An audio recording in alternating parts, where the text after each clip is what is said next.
Olá pessoal, bem-vindos à aula 11 do curso de Álgebra Linear, vídeo único, e nessa aula nós falaremos sobre isomorfismos. Vamos lá?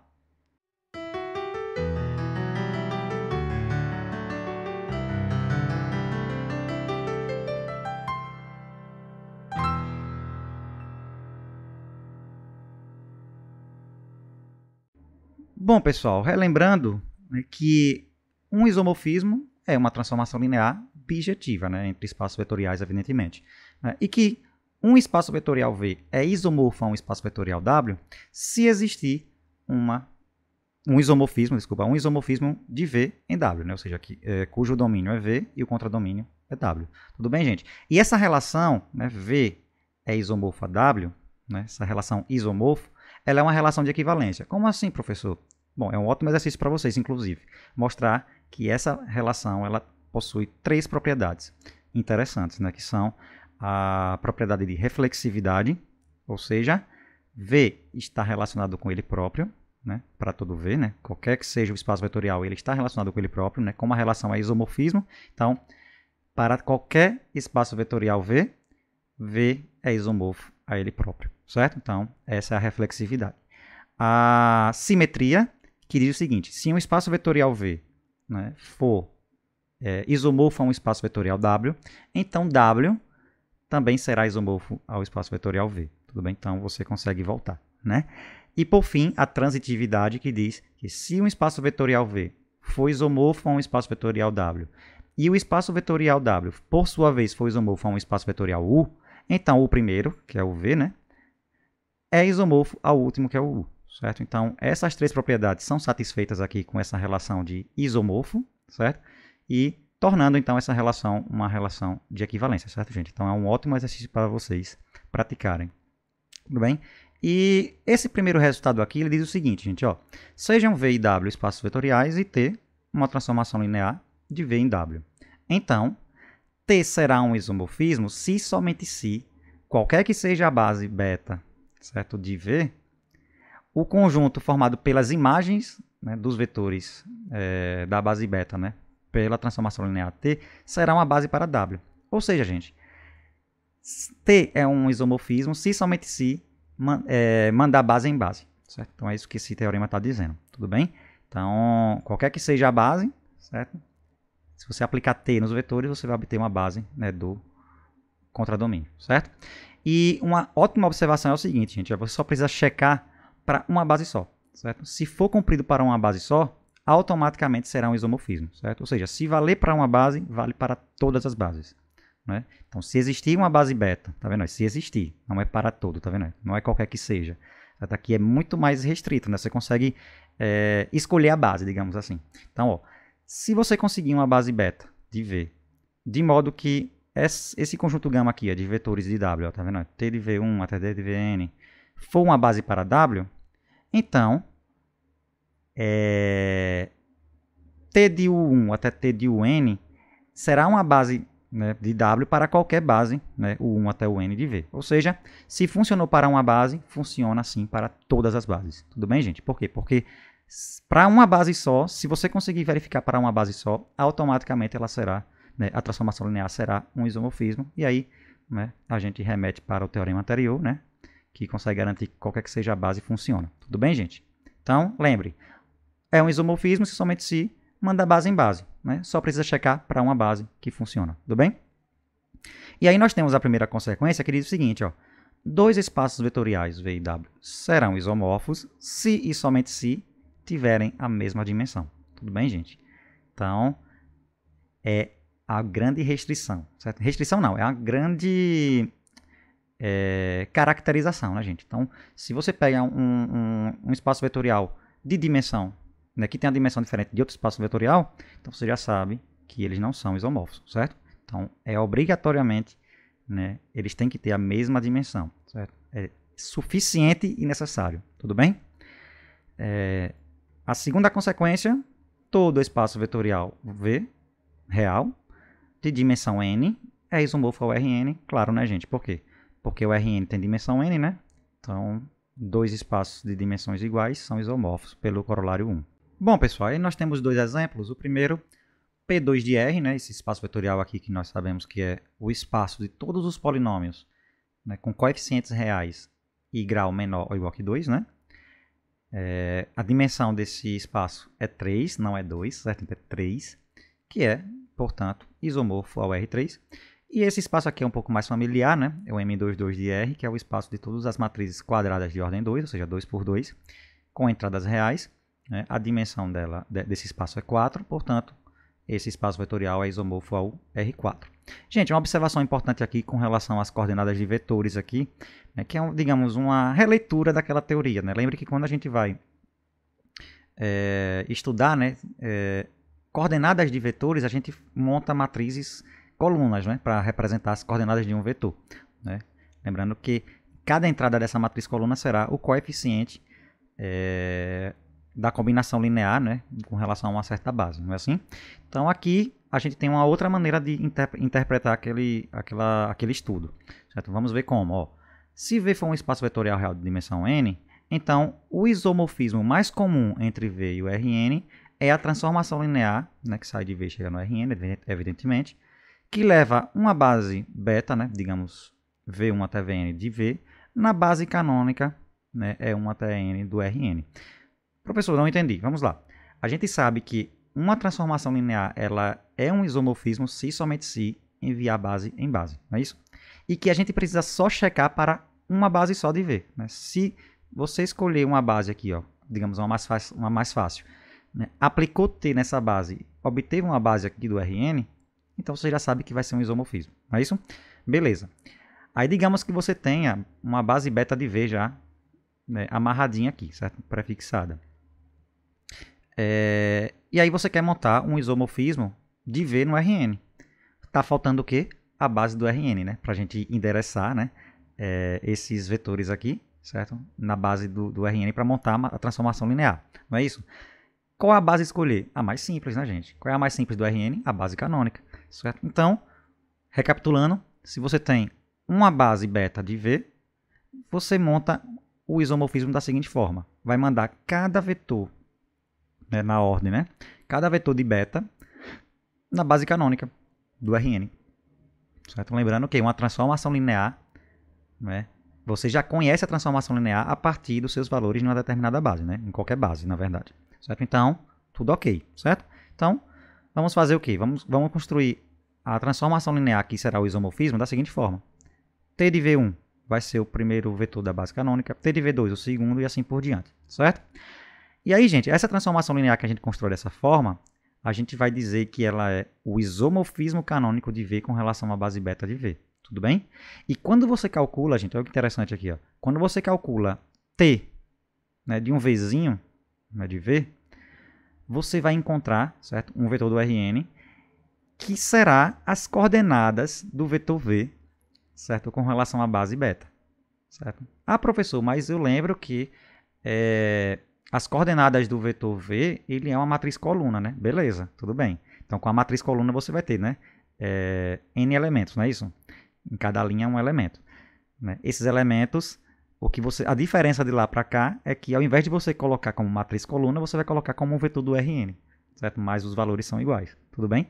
Então é uma segunda maneira de você observar, assim, de você falar sobre coordenadas de um vetor, certo? Então construiu o isomorfismo canônico, certo? De V no Rn, depende da base aqui, né? Ou seja, fixada a base, você consegue, né, através da imagem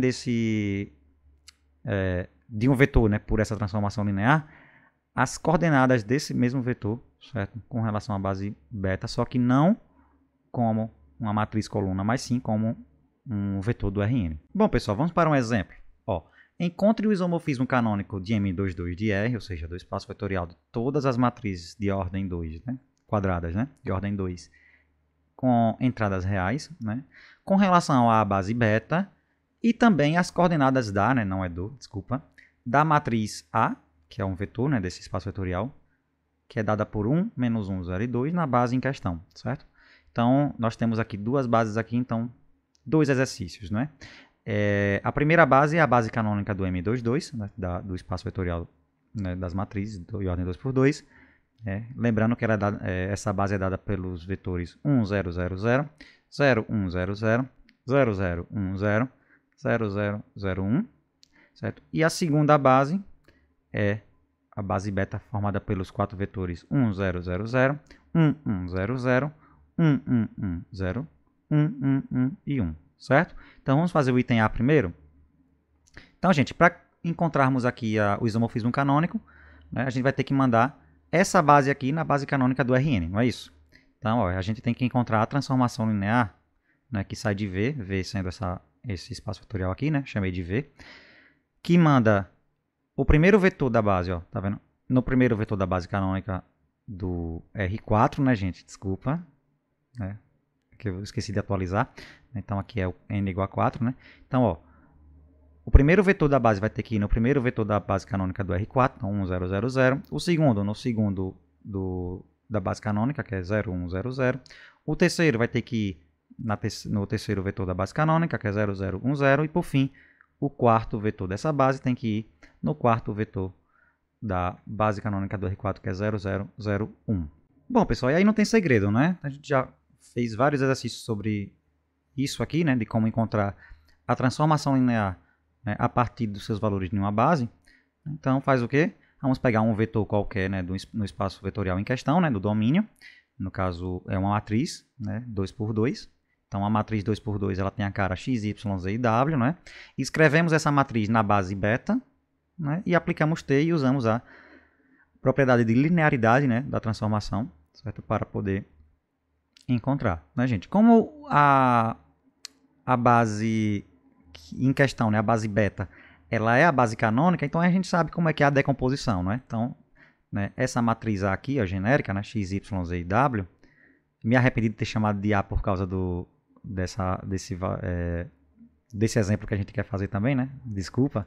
Então, essa matriz aqui genérica, x, y, z e w, a gente sabe que ela tem essa decomposição aqui, né, nessa combinação linear aqui, ó, com relação à base canônica, né? É x 1000 mais y 0100 mais z 0010 mais w 0001.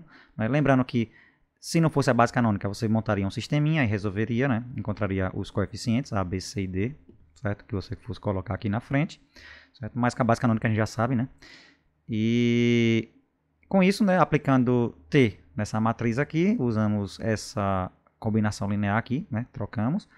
Separamos aqui e obtemos que T de x, y, z, w é x, y, z, w, ou seja, a transformação linear, né, que o isomorfismo canônico que a gente estava procurando, ele é bem fácil, né? Então, T dessa matriz, certo?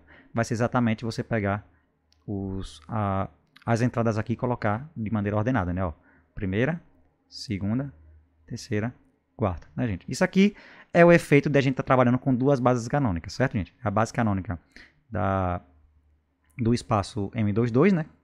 Certo? Que é o item A. E a base canônica do R4, tudo bem? Então, como a gente está trabalhando com essas duas bases canônicas, então mandar base canônica e base canônica é você pegar, né, e arrumar, certo, os termos dessa forma aqui, tudo bem? Então, é uma dica para vocês. Então, a gente encontrou o isomorfismo canônico, tudo bem? E quais são as coordenadas, certo, dessa matriz aqui, ó, desse vetor, né, 1, menos 1, 0 e 2, com relação à base beta em questão? Será quando você aplica T nesse vetor aqui, né, nessa matriz. Então, aplicando, vamos obter o quê? 1, menos 1, 0 e 2. Tudo bem? Se vocês fossem calcular as coordenadas desse vetor aqui, ó, tá vendo, dessa matriz, com relação à base beta, certo, usando a matriz coluna, né, que a gente já aprendeu, vocês iam ver que ia dar a mesma coisinha. A diferença é que, né, aqui seria uma matriz coluna, né, mas os elementos aqui que aparecem seriam os mesmos. Bem, pessoal, para resolver o item B, né, a gente procede analogamente. Vamos pegar aqui um vetor qualquer, né, do espaço em questão, né, M22 de R. Então, um vetor qualquer tem a cara x, y, z e w. Né? Novamente, ignore o A aqui, né, gente, já que eu estou usando aqui também. Era para ter mudado a letra. Tudo bem, né? Acontece. Né? E vamos escrevê-lo, né, escrever esse vetor aqui, né, essa matriz 2×2, na base que é dada no item B. Né? Lembrando que a gente quer encontrar o isomorfismo canônico, né, que é aquele isomorfismo que manda os vetores daquela base em questão, né, da base beta, nos vetores da base canônica do R4. Certo? Então, a gente vai escrever esse vetor aqui, né, essa matriz, como combinação linear naquela base.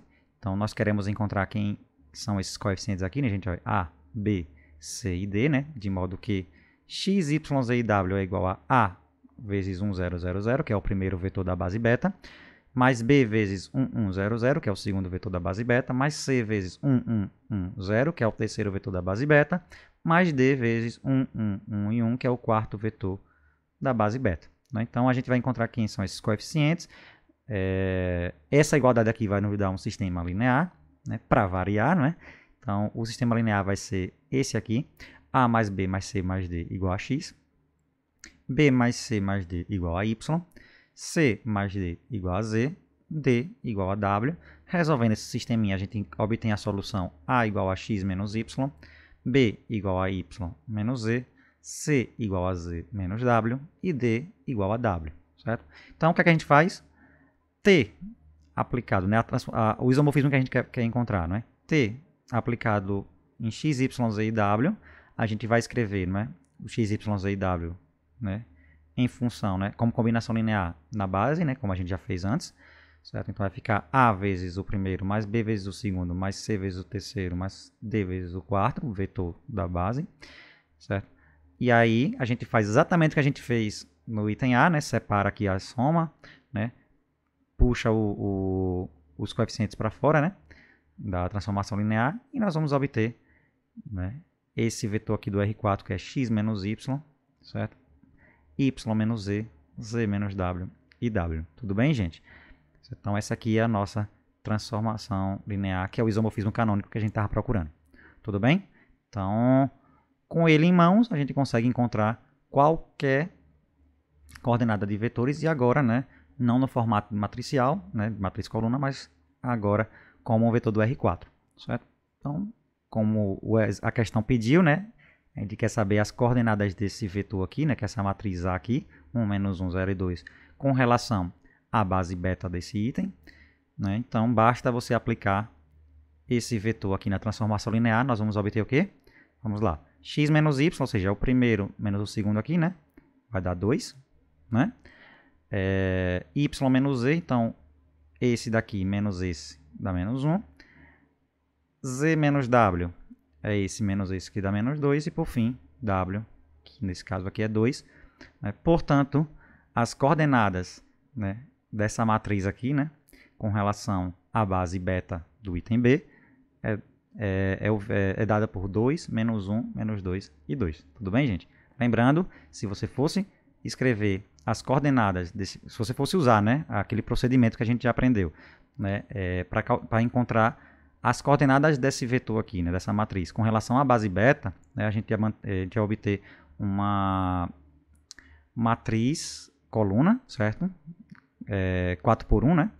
E em cada coluna você obter exatamente, né, esses valores aqui, tudo bem? Então, aqui é só a mesma coisinha, só que agora olhando como um vetor do R4, tudo bem? E com esse exemplo aqui, gente, nós finalizamos o vídeo e a aula 11. Espero que vocês tenham gostado. Nos vemos na próxima aula. Até mais.